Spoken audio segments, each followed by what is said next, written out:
મજબૂત ભવિષ્યને ખોખલું કરી શકે છે।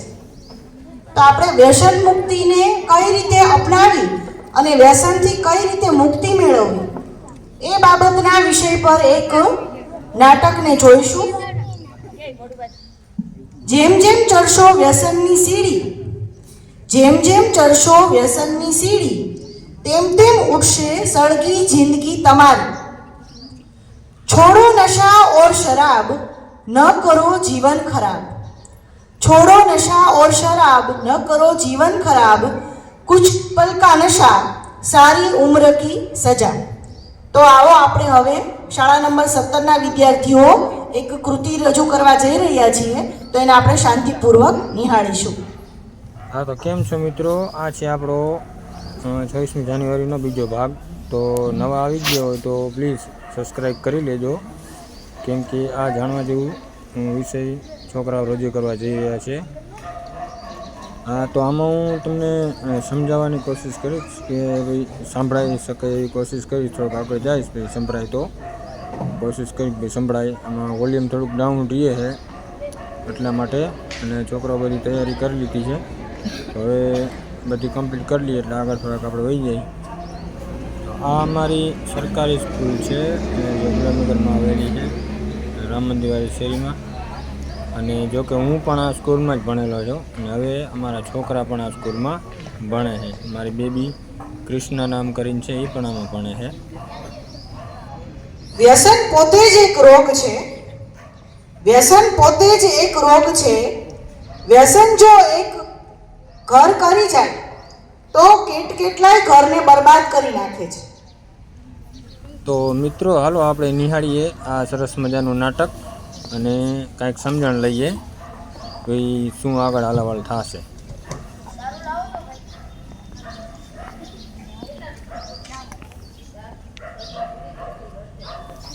આ ભાઈ બોટલ લઈને જશે અને દારૂ પીશે। હવે જોજો એના હાલ શું થશે। દારૂ પીધો, દારૂ પીને નાટક કરશે, આ કરે છે હવે, ને હવે પછી મરવાની બીમાર થઈ જશે। હવે એનો ભાઈ ઉપાડીને એને ડૉક્ટર પાસે લઈ જશે। ડૉક્ટર પાસે લઈ આવે છે ભાઈ, ડૉક્ટર પાસે કે ડૉક્ટરને કહે આનું ઈલાજ કરો। ડૉક્ટર તપાસીને કહે છે કે ભાઈ આની કિડની બે ફેલ થઈ ગઈ છે, આનું ઓપરેશન કરવું જોશે। કેટલા પૈસા ઓપરેશન કરવું પડશે? 2 લાખ કહીને રાખો પૈસાનો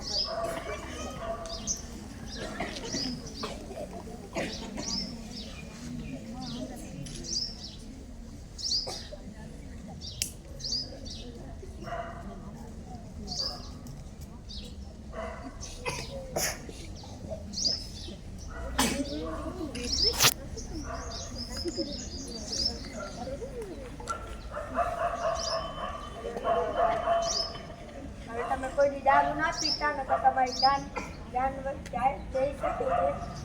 તમારા ભાઈની તમે ધ્યાન રાખો।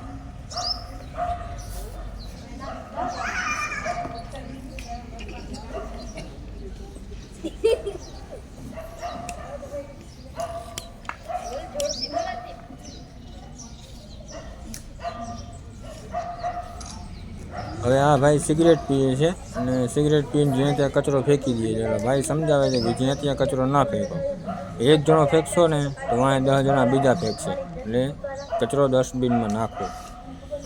હવે ભાઈ આવીને સીધો ડૉક્ટર પાસે આવે, બને કે છાતીમાં દુખે તપાસ કરો।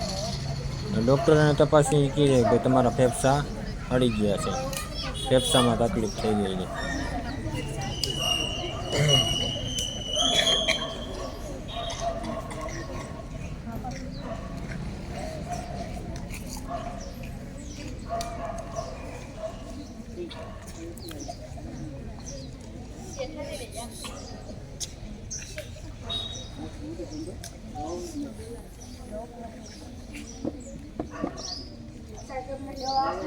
તમે સિગરેટ ના પીતા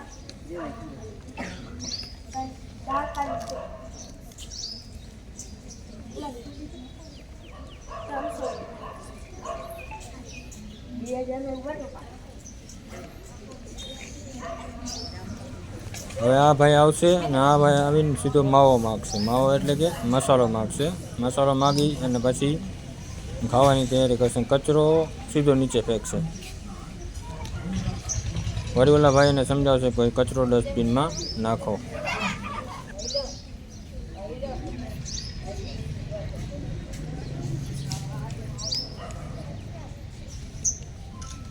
ભાઈ આટલો મોટો હોસ્પિટલ નથી જતો તમે કચરો તમે 8 રાખશો તો કાલ 10 જાળા રાખશો ઉપર ડસ્ટબિનમાં રાખો.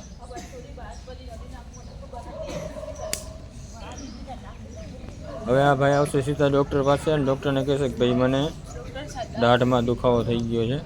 ડૉક્ટર જોઈને કહેશે તમારી દાઢ સડી ગઈ છે અને મોઢામાં ચાંદા પડી ગયા છે, તમને દવા આપું તમારે દાઢ કઢાવી જોશે. ત્યાં ટાઈમ હવે તમે મસાલા ના ખાતા તો તમારે દાંત કઢાવી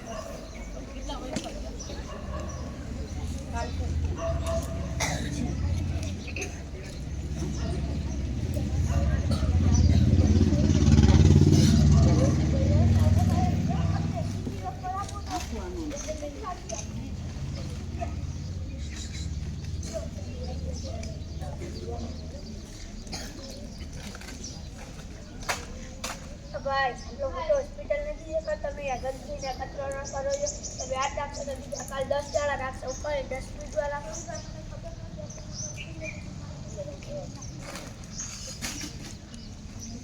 ડૉક્ટર સાહેબ જોવો પેટમાં ફૂલ દુખે છે. તમારા પેટમાં કીડા છે. દવા નથી હોતી.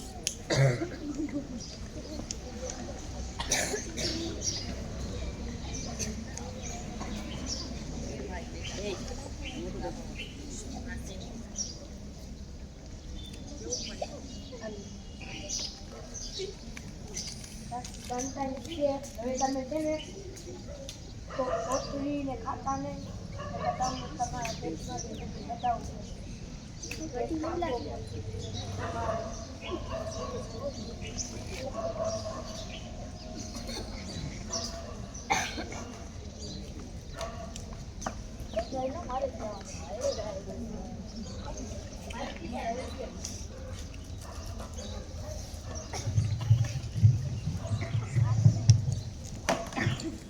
આ ભાઈ છે એ દારૂને પીવે છે. આ દારૂને પીતા હતા તો એની કિડની ને લીવર ને ખરાબ થઈ ગયા હતા. તો છે ને આપણે છે ને દારૂ નશો ના કરવો જોઈએ.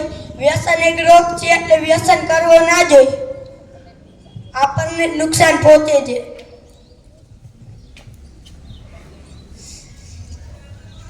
આ ભાઈ બીડી પીતા હતા તો એના ફેફસા ને એને કેન્સર થઈ ગયું હતું.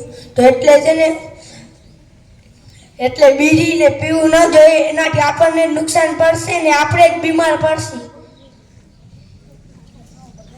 આ મસાલા ખાતો હતો તો એના છે ને દાંત ને મોઢામાં ચાંદા ને પડી ગયા હતા.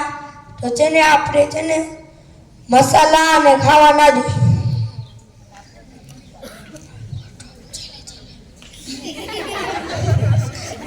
આ ભાઈ છે કોથળીયું ને ખાતા હતા તો આપણે કોથળીયું ને ખાવી ના જોઈએ.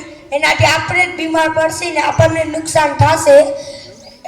પછી ગમે ત્યાં કચરો ને પડ્યો હોય તે ઉપાડીને કચરા પેટીમાં નાખી દેવાનું. આ ભાઈ છે ને સારું કામ કરતા હતા સ્વચ્છતાનું, એટલે આ ભાઈ માટે તાળીયા.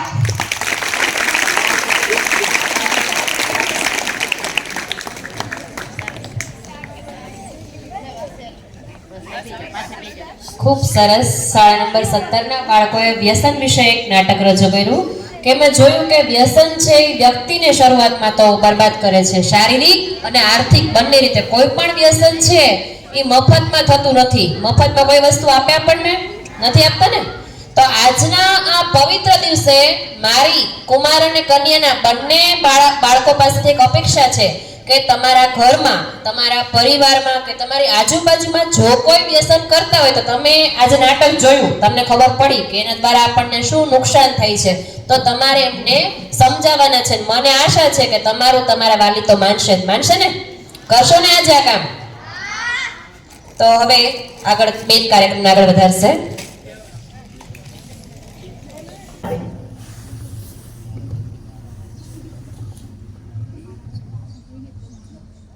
શુભ સવાર બધાને. આદરણીય શાળા નંબર 17 અને 59ના પ્રિન્સિપાલ શ્રી તથા તમામ શિક્ષણગણ અને તમામ વિદ્યાર્થીઓને મારા પ્રણામ. હું અત્યારે ગવર્મેન્ટ ડેન્ટલ હોસ્પિટલમાં સ્ટાફ નર્સ તરીકે કામ કરું છું. મેં 2021માં સરકારી જે ભરતી આવે એ પાસ કરી અને અત્યારે 3 વર્ષ થયા છે મારી જોબને ત્યાં કામ કરું છું. હવે સરકારી આપણે જોબ મેળવવા માટે અત્યારે કેટલું કોમ્પિટિશન વધી ગયું છે, કદાચ તમને બધાને અંદાજો હશે. પણ સરકારી જોબ મેળવવા માટે મારો પાયો મજબૂત હોવો જરૂરી છે, બરાબર. તો મેં અહીંયા શાળા નંબર 59માં 2009માં મેં મારું 7મું ધોરણ પાસ કર્યું, બરાબર. તે દરમિયાન મેં 5મા ધોરણથી 7મું ધોરણ આ શાળામાં મેં ભણેલું છે. અહીંયા મને આપણે ભણવાની સાથે તમને ખબર હશે સાંસ્કૃતિક કાર્યક્રમો પણ થાય છે ને, બધા પાર્ટ લ્યો છો એમાં, બરાબર. તો આપણે ભણવાની સાથે સાથે સાંસ્કૃતિક કાર્યક્રમો, સુલેખન સ્પર્ધા, બરાબર, વક્તૃત્વ સ્પર્ધા, અલગ અલગ સ્પર્ધાઓ થાય છે, જેના લીધે આપણે આપણી અંદરની જે આવડત છે એ ખબર પડે, બરાબર. બધા લોકો ભણવામાં જ હોશિયાર હોય એવું જરૂરી નથી, ઘણા રમત ગમતમાં હોય ને. બધાને ભણવાનો શોખ ખરી નહીં છે? ભણવાની સાથે સાથે આપણે અહીંયા એટલે કે આ શાળામાં આપણે બધું શીખવાડવામાં આવે છે, સમજાવવામાં આવે છે, બરાબર. મેં મારું 5માથી 7મા ધોરણ સુધીની અહીંયા સ્ટડી કમ્પ્લીટ કરી તે દરમિયાન મને પણ ઘણું શીખવા મળ્યું છે, બરાબર. ભણવાની સાથે સાથે મને અહીંયા ખાસ કરીને આપણા જે શિક્ષકો છે અને મારે મનીષ સર 4થા ધોરણમાં ક્લાસ ટીચર તરીકે હતા, બરાબર. હું બહુ શરમાળ છોકરી, મને છે ને આમ કાંઈ કોઈ વસ્તુ બોલવી કે આગળ અત્યારે પણ હું બહુ મતલબ મને સ્ટેજ ફિયર જ છે, એટલે મને બોલવાનું થોડું ઓછું ફાવે એમ. પણ મને સુલેખન સ્પર્ધા કે આપણે ખબર છે ને ડ્રોઈંગ સ્પર્ધા અને બધું હોય, તો એમાં મને આપણા શિક્ષક એટલે મારે ત્યારે ક્લાસ ટીચર તરીકે મનીષ સર હતા, એટલે એમને મને ફોર્સ કર્યો, મતલબ કે તું આ કર, એમ આપણે ગાઈડ કરે કે તું કર તો આપણે આગળ આવીએ, આપણે કરીએ, પછી આપણે કોમ્પિટિશનમાં પાર્ટ લઈએ તો પછી આપણે કોકને ખબર પડે ને કે આપણામાં આટલી આવડત છે કે નહીં, બરાબર. પાર્ટ ના લઈએ તો કોને ખબર પડવાની? તો આપણે જે માર્ગદર્શન છે આપણા શિક્ષકો એ આપણે મને બહુ સરસ રીતે મને મતલબ આગળ આવવામાં બધાનો બહુ મોટો ફાળો છે. હું પોતાના જ બહુ નસીબદાર સમજુ છું કે આજે હું અહીંયા આવીને તમારા બધા વચ્ચે ઊભી છું. મારા માટે ગૌરવની વાત છે, કેમ કે આટલા વર્ષ પછી પણ મેં જ્યાં અહીંયા ભણેલું છે અને એ લોકોએ મને યાદ કરીને બોલાવે, આજે 10-15 વર્ષ જેવું થઈ ગયું, છતાં એ લોકોએ મને સામેથી કોન્ટેક્ટ કર્યો, કેમ કે 15 વર્ષ એટલે બહુ બધું થઈ ગયું કહેવાય. અત્યારે મેં 7 ધોરણ કમ્પ્લીટ કરી પછી તો મેં આગળ મારું 10-12 પછી કોલેજ બધું કમ્પ્લીટ કર્યું. કોઈ કોન્ટેક્ટ કરવો બહુ અઘરો પડે, છતાં એમને મને કોન્ટેક્ટ કરી અને મને આજે બોલાવી મારા માટે બહુ ગર્વની વાત છે, બરોબર. અને ખાસ કરીને મને ભલે હું એક આમ શું કહેવાય કે એટલું બોલે નહીં છોકરી નથી, એમ ગભરાવ એ ટાઈપની હતી, પણ અહીંયાના શિક્ષકોએ બધાએ શિક્ષક કહે ને કે તમે હમણાં એક નાટક કર્યું, મૂર્તિમાં મતલબ અલગ અલગ ધર્મના લોકોની મૂર્તિ બનાવી, બરોબર. તે મૂર્તિ બનાવવા માટે તમે જે હથિયારનો યુઝ કર્યો, મતલબ કે જે સાધનો, તો કારીગર એ મૂર્તિ બનાવે છે અને શેપ આપે છે, બરોબર.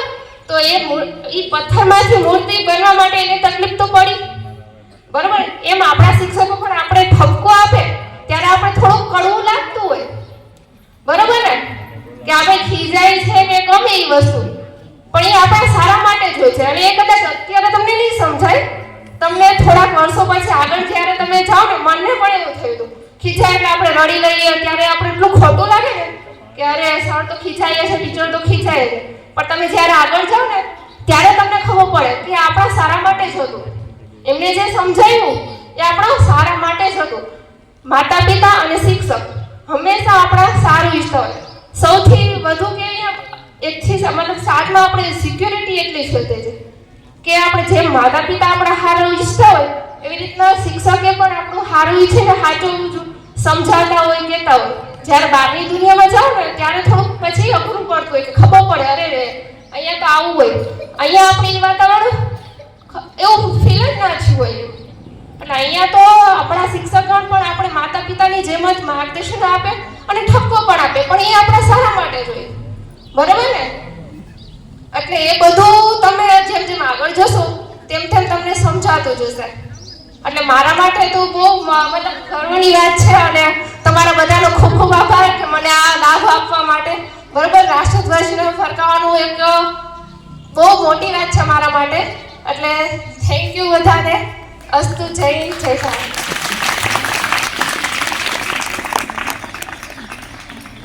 ખૂબ ખૂબ આભાર ધારાબેન. અમારા તો મિત્રો અહીંયા 26મી જાન્યુઆરીનો પૂરો પ્રોગ્રામ પૂરો થાય છે અહીંયા, અને સર આવી ગયા છે હવે બાળકોને ચોકલેટો માટે આપવા માટે, અને વાલીઓને પણ આપવાનું થશે. અને હવે આપણે પૂરો દિવસ કે સવારનો ભાગ આપણો બધો પૂરો કાર્યક્રમ થઈ ગયો છે. તો હવે બધા આપણે ફ્રી થઈ ગયા છીએ. ને આ અમારા સર છે ટીકીસુના, જે કૃષ્ણ 6ઠા ધોરણમાં અભ્યાસ કરે છે, એમના સર છે બધાને. તો મિત્રો વિડીયો કેવો લાગ્યો કમેન્ટ કરવાનું ભૂલતા નહીં, અને પ્લીઝ સબસ્ક્રાઈબ તો કરી જ લેજો. આ અમારા ભારતી ટીચર છે, જેનો માર અમે પણ ખાધેલો છે, ખૂબ માર ખાધેલો છે, ચીટિયા ભરેલા લાકડીઓ ખાધેલી.